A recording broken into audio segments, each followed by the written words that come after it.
Sa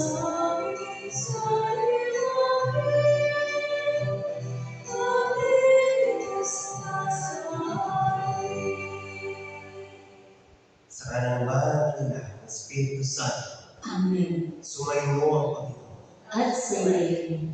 Mga kapatid, upang tayo ay marapat sa ating banal na pagdiriwang, aminin natin ang ating mga kasalanan.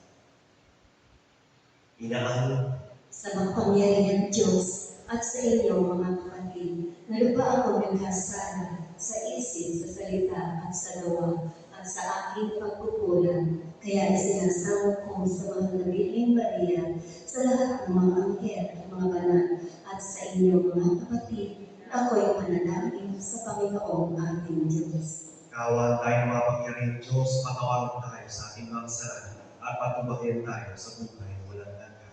Amen. Panginoon, kawan kami. Panginoon, kaawaan mo kami. Kristo, kawan kami. Kristo, kaawaan mo kami. Panginoon, kawan kami. Panginoon, kaawaan mo kami. Manalangin tayo. Ama namin makapangyarihan, ang iyong dakilang pagkamawi ay nangingibabaw sa aming ginagawang kabutihan at tinatayong mga kahilingan. Ang kagandang mo sa amin ay gawin mo magagmapaw upang kasalanan ng ipinagkakamba, hindi nakapatawaran, na buti namin takot na ikaw ay lapitan, ay iyong patawarin ng utusan, at iyong pangangalan na aming hilingin sa pagdarasal, ay iyong pinagbigyan na aming makamtan sa pamagitan ni Kristo sa Espiritu Santo, magpasawalang hanggan. Amen. Ang pagpapahayag ng salita ng Diyos.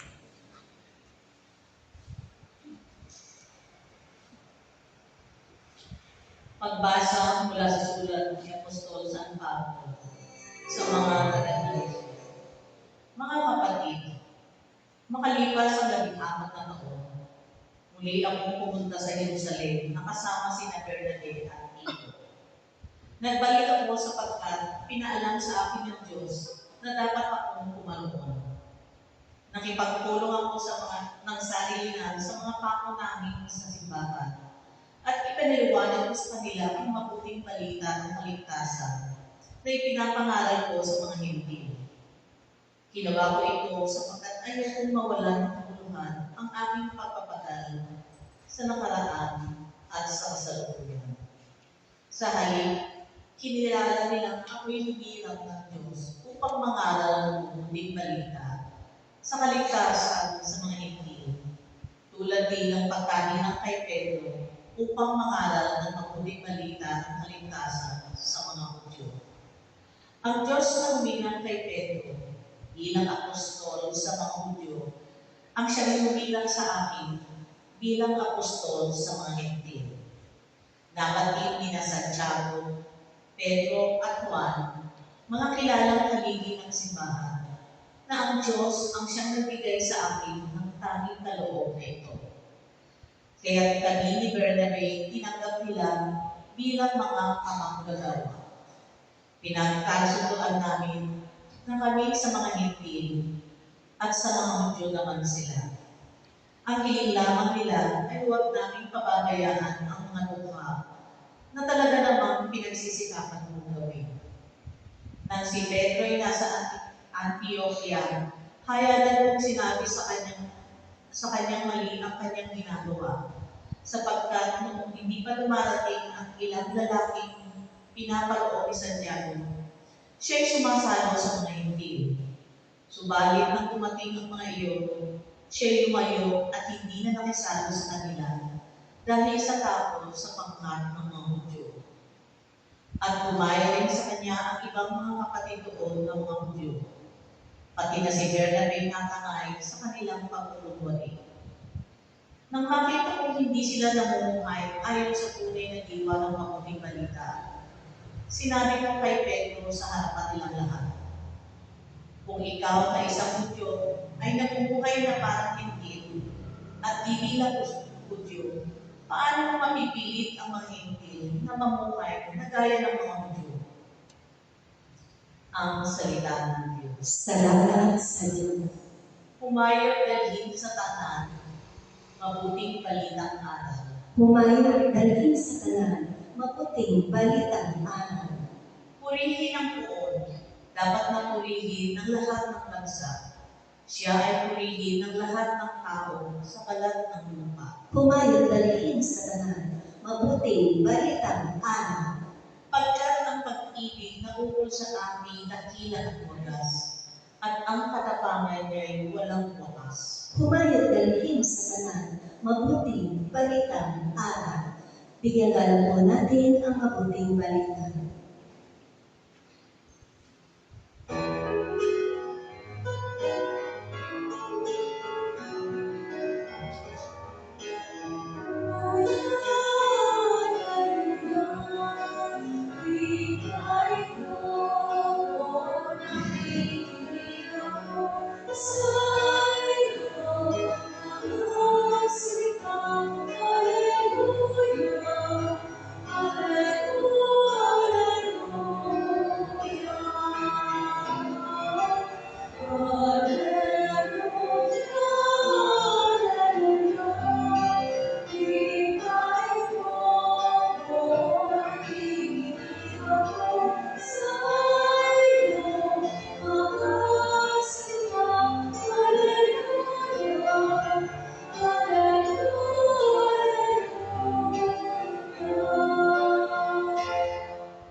Sumainyo ang Panginoon. At sumayin. Ang mabuting balita ng Panginoon ay San Lucas. Papuri sa iyo, Panginoon.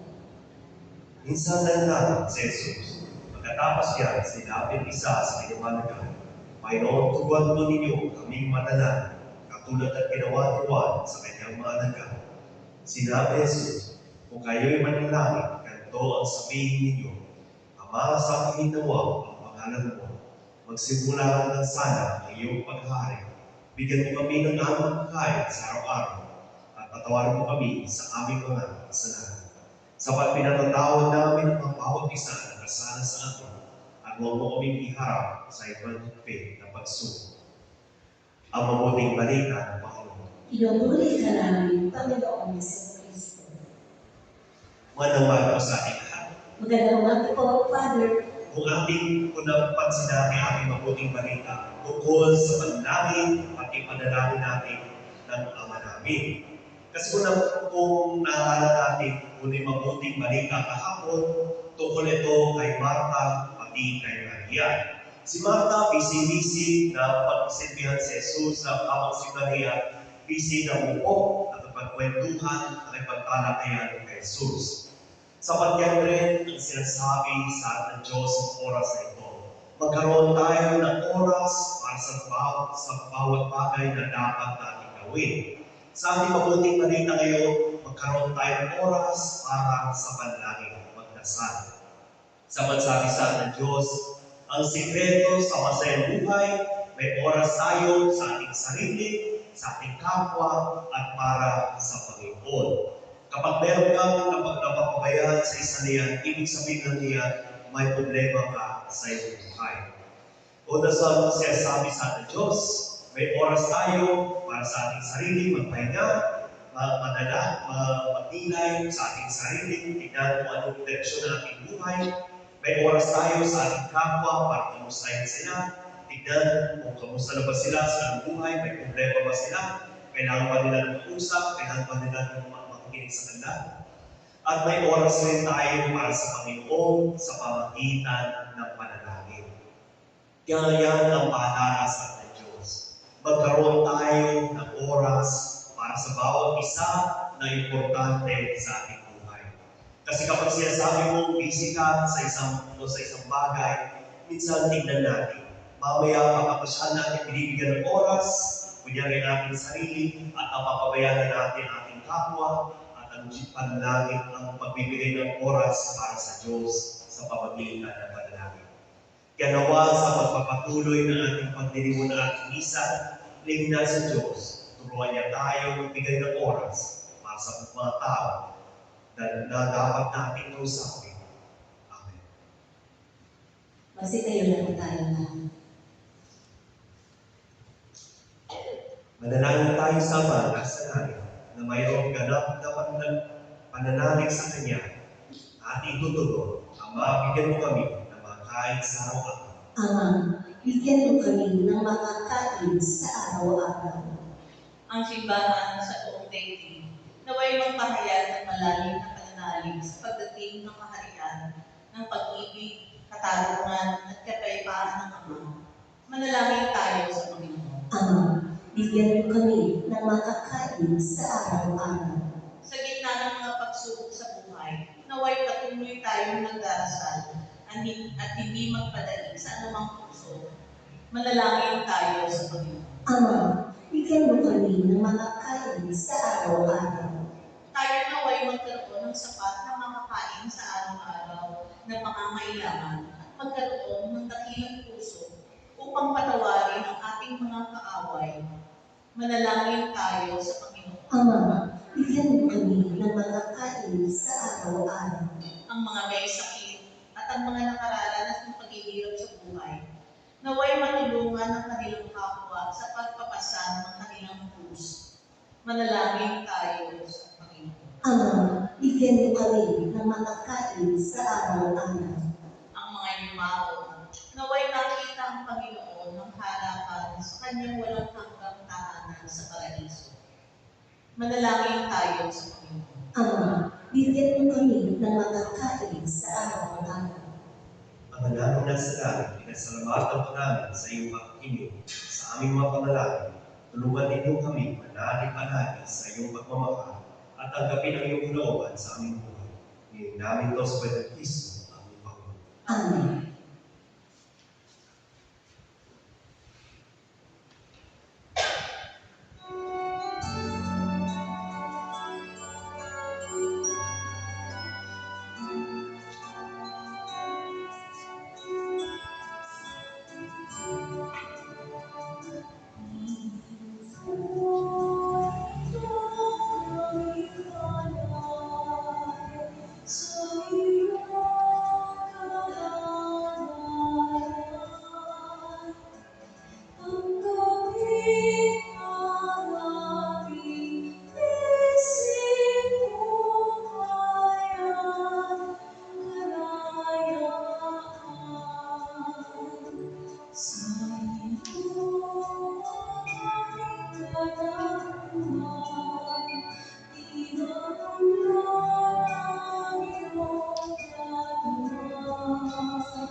Manalangin kayo mga kapatid, mga pagkain natin ay kalugan ng Diyos sa mga pangyayari. Tanggapin nawa ng Panginoon itong pagkakain sa iyong mga kamay, sa kapurihan niya at karangalan sa ating kapakinabangan at sa buong sambayanan niyang banal. Ama namin lumagkakawika, tanggapin mo ang pagkain ng mga alay na iyong hinapili at sa pagdiriwang ng dapat aming ganapin ang kabanalan ng iyong pagliligtas na way sumaamin sa pamamagitan ng Espiritu sa Espiritu Santo.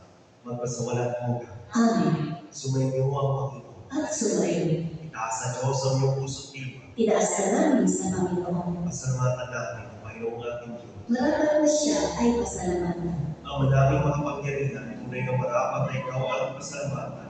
Sa iyong paglingap at kaganahan loob, ang tao nilikha mo pinangasiwa sa sansilupo. Sa angat mo siyang iwas noong lubos, siya ay pinagdusa mo sa kanyang pagkatipon. Sa iyong pagdiliw, iyong pinagtulog, nawabalik siya sa pamagitan ng Kristo Jesus. Kaya kay San Mangel, nagsisiyawat ang papuri sa iyo na walang humpay sa alangitan. Kami nagpupuli sa iyong kadakilaan. Santo, Santo, Santo, Panginoong Diyos ng makapangyarihan, napupuno ang langit at lupa ng kaluwalhatian mo, o sana sa kaitaasan. Pinalupana ang mga naririto sa ngalan ng Panginoon, o sana sa kaitaasan. Ang manaming banal, dapat kang purihin ang tanang tinapa sa pamagitan ng anak na aming Panginoong sa Kristo at sa kapangyarihan ng banal na Espiritu, ang lahat lahat ay binibigyan mo ng buhay at kabanalan. Walang sawang tinitipon ang iyong sambayanan upang mula sa pagsikat hanggang sa paglubog ng araw, may handog ang malinis na aray para sa pagod ng iyong ngalan. Ama, sinasamo namin, kabanalin mo sa pangyarihan ng Banal na Espiritu ang mga grupo nito na amin nilalang ngayon. Ito nawa maging katawan at dugo ng iyong anak at aming Panginoon sa Kristo na nag-utos sa ipatiwang ang misteryo nito.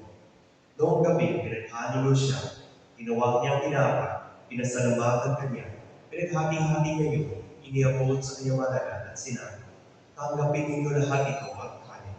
Ito ang aking katawan na inahandog para sa inyo.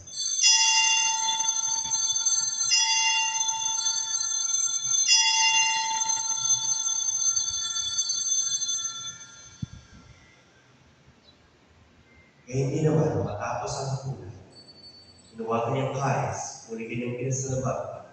Iniabot niya ang kalis sa kanyang malagan at sinabi, tanggapin ninyo lahat ito at inumin. Ito ang kalis sa aking dugo, ng bago at walang gantipan. Aking dugo na ipupuhos para sa inyo at para sa lahat, para sa ipagpapatawa ng mga kasalanan. Gawin niyo ito sa paglalakad sa akin.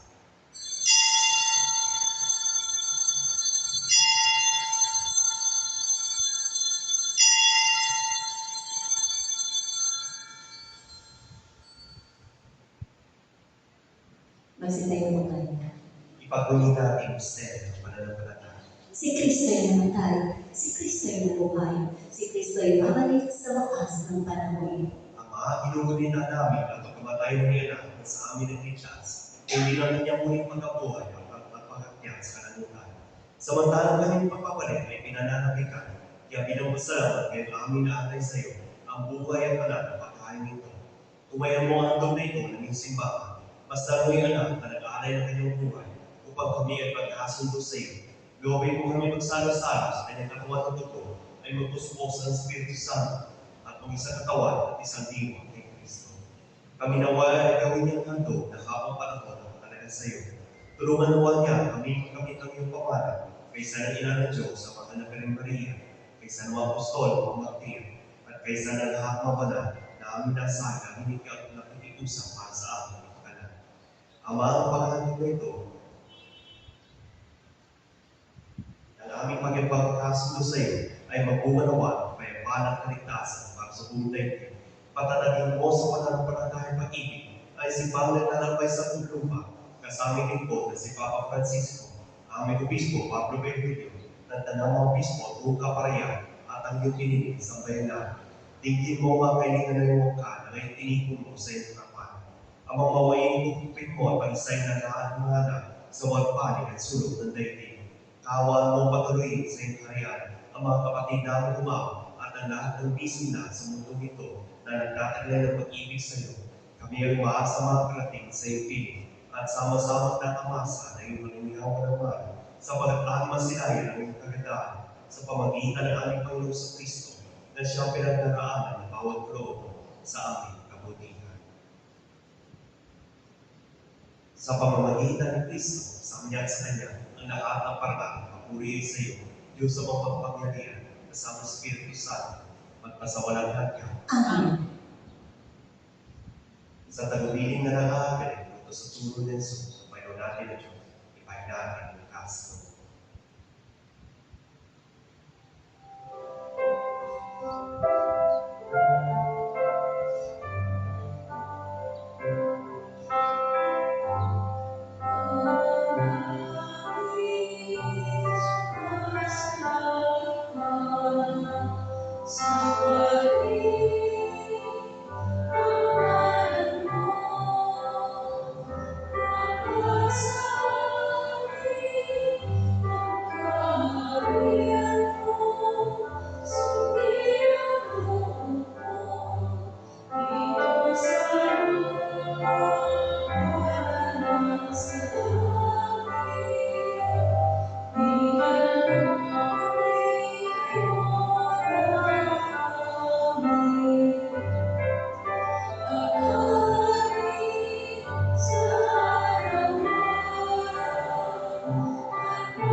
namin kami siya sa lahat ng sama, maglooban ng kapayapaan araw-araw, ligtas sa kasalanan at ilayo sa lahat ng pamakan. Samantalang aming pinananampagan ang katilang araw ng pagpapahayag ng tagapagligtas namin sa Yesu Cristo. Sapagkat sa iyo ang kaharian, kapangyarihan at ang kapurihan, magpakailanman. Amen. Panginoong Yesu Cristo, sinabi sa iyong apostol, kapayapaan ang iniwan ko sa inyo, ng aking kapayapaan binibigay ko sa inyo. Tunay mo ang pananampalataya at ang aming pagkakasala. Paglooban mo kami ng kapayapaan pagkakaisa ayon sa iyong kalooban, kasama ng Espiritu Santo, magpasawalang hanggan. Amen. Ang kapayapaan ng Panginoon ay naging sumayo. At sumayin, Magbigayan tayo ng kapayapaan sa isa't isa. kapayapaan po sa inyo. Kordero ng Diyos, na nag-aalis ng mga kasalanan sa libutan, maawa ka sa amin. Kordero ng Diyos, na nag-aalis ng mga kasalanan sa libutan, maawa ka sa amin. Kordero ng Diyos, na nag-aalis ng mga kasalanan sa libutan, ipagkaloob sa amin ang kapayapaan.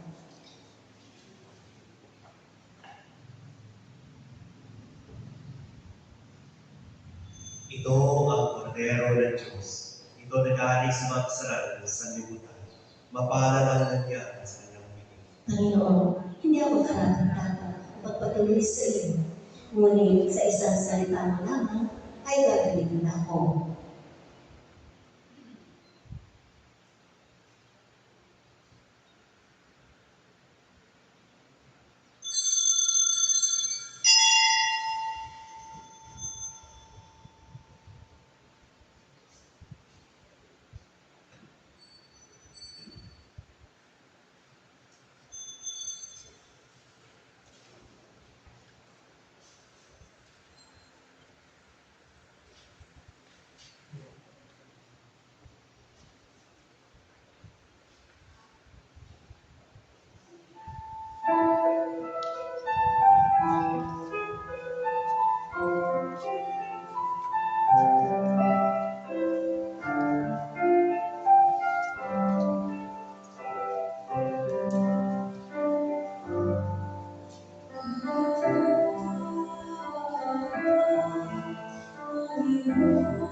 Magsitayo na po tayo na.